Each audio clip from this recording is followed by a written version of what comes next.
Hello, my name is Megan DeSoto, a professional wedding photographer and a Master's of Fine Arts student at Texas Women's University. I have a quick question for you. Do you feel like your shots are missing something? Do you feel like you're stuck in that natural light rut? Well, I think I know what your problem is, and I also think I have a solution for you. So I think that a lot of professional and amateur photographers are intimidated by the thought of using a speed light. There are endless possibilities, but today I'm going to show you 5 easy setups that I really believe are going to take your photography to the next level. So now I'm briefly going to go over the equipment that I use today. There's a variety of different vendors that you can get your equipment from. It really depends on your budget and your personal preference. I have today a Nikon D800E and a 50mm 1.4. The flashes I use today are a Yongnuo YN660 speed light. They're a brand new edition and have the master and slave capabilities. And to go with it, it has the Yongnuo YN560TX, which is the master on your camera if you don't want an on-camera flash. Then I do have 2 light stands. You can see I use the Manfrottos. They're really great, lightweight. And these are PhotoFlex white shoot-through umbrellas. They also offer the silver shoot-throughs as well, in a variety of different sizes. These are 20-inch. And then you can see the attachments for my light stand for the hot shoe mounts. I have a single hot shoe mount, and then I have a triple hot shoe mount, so you can put up to 3 flashes on that.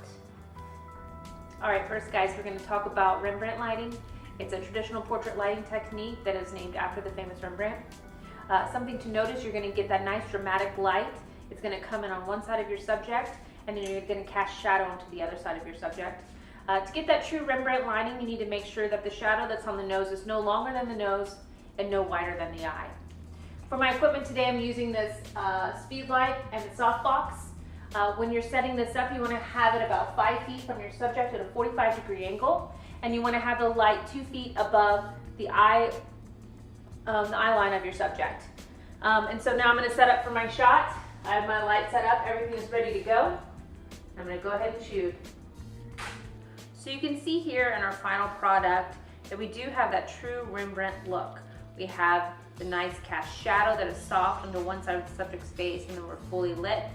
And if you'll look at the shadow on the nose, we get that nice triangle. It's a little bit longer than the nose, but I still think that it's beautiful. The freedom of photography means that you don't have to follow the rules 100%.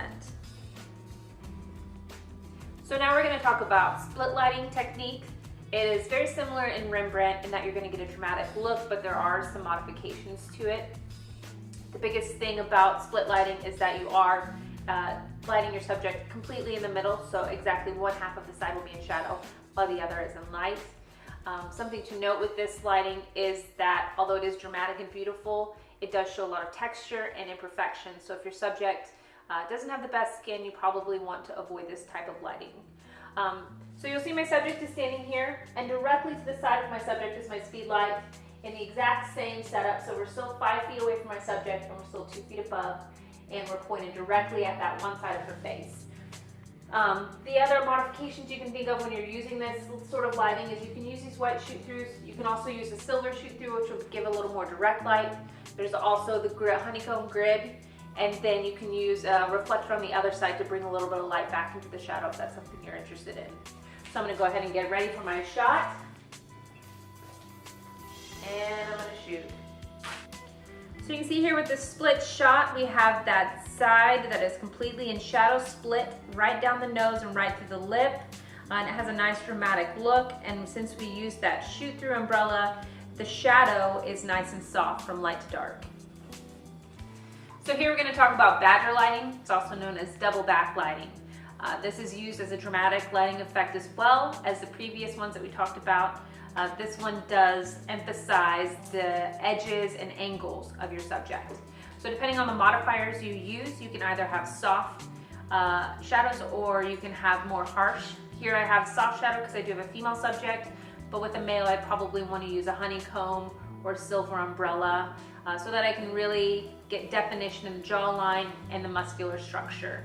As far as the setup, it is still the same in that they're about 5 feet away from your subject and above, pointing towards your subject from the back. You're going to make sure that you take this shot directly onto your subject. If you look at this illustration, the final look, you can see how the setup of the lights behind the subject illuminate the sides of the subject, and they're leaving the front in shadow. So we can really enhance that jawline, the ridge of the nose, the eyebrow, the lips, and it's a very dramatic look. So now we're going to talk about flat light. It's a similar technique in the Badger in that it requires 2 lights, but you get a very different final product look. When you use flat light, you want to use that to eliminate all shadow from your subject. This is great in using with older clients, and that you want to reduce all of these shadows down in the neck. So in your final product, like I said, you're going to have no shadow from chin to neck and nose down to lip. And then you want to also make sure that your lights are equidistant from your subject, the same distance, about 5 feet away, and you want to get them slightly above your subject's eye level. So now I'm going to get back and we're going to take a final shot and see what it looks like.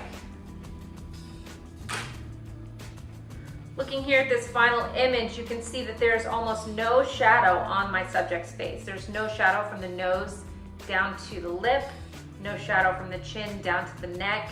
And we get that nice even light, evenly distributed across her face. The last setup we're going to talk about tonight is the color gel setup. And what's really great about that is there is no restrictions, there's no limits to your creativity. When it comes to color gels, there's a variety of color gels you can get online from a variety of different vendors, and you can also just really use whatever you find. The shot that I'm going to show you in just a moment, I used actually some binder dividers that you can just get at Target. You want to find something that has a little bit, it's not completely opaque, but it does have some nice thick color, so you're going to get something that's bright and vibrant. For the setup that I used, that you'll see in the image, I did a double side lighting on my subject, and then I did a backlighting on them. So one side of my subject was completely in a natural light, the other side was blue, and then for the back I used, it was actually orange, but it looks a little red, which I think was fun, and I shot that directly onto the background. So that way I got a nice red back, and then I have that dramatic blue and white on my subject's face. And like I said, this is fun. You can do whatever you want to do and just create. Thanks for watching my video today. I hope you enjoyed it, and that the setups we went over showed you that incorporating speedlights into your photography can be a simple, cost-effective, and creative way to enhance your work. If you have any questions, please don't hesitate to email me at info@megandesoto.com. Have a great day.